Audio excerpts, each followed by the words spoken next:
മാവേലിക്കിങ്ങോട്ടണയുവതിനും കാലമായെന്നറിഞ്ഞേൻ.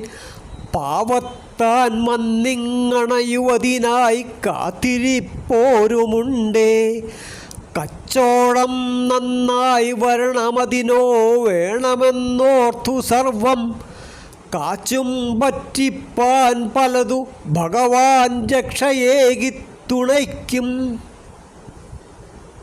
മാനസത്തിലുദിച്ചിടുന്നൊരു ചോദ്യമുണ്ടതു ചൊല്ലിടാം. വാനരൻ ഭുവനത്തിലെങ്ങുമണഞ്ഞതെങ്ങനെയോർത്തിടൂ. മൂലമന്തതു തേടി എങ്ങുമലഞ്ഞിടേണ്ടതു മോതിടാം. തെല്ലു നോക്കുക രാമഗാഥയിലുണ്ടു കാരണവും സഖേ. മിഹിരൻ ചൊരിയുകയായി ചെറുകിരണങ്ങളെയതിനാൽ ഭരതൻ ഹൃദി നിറയുന്നൊരു തിമിരം ദ്രുതമൊഴിയും.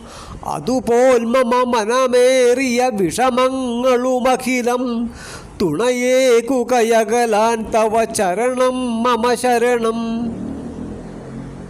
മനസ്സിനുള്ളിൽ ഈ വിധം നിറഞ്ഞു നിൽക്കണം ശുഭേ. കനിഞ്ഞു നർത്തനത്തിനായണഞ്ഞിടേണമേ ചിരം.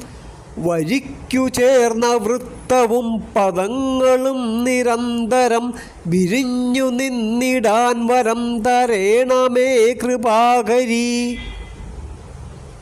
മറ്റു ലോകരെ ദുഷിച്ചിടാതൊരു ദിനം കഴിഞ്ഞിടണമെങ്കിലോ സാധ്യമെന്നു പറയാൻ കഴിഞ്ഞിടുകിലായിടും ശുഭകരം സഖേ.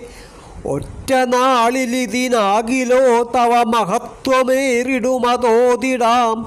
ചെയ്തു നോക്കിടുകയേ വരും കഴിയുമെങ്കിലായിടുമതുത്തമം.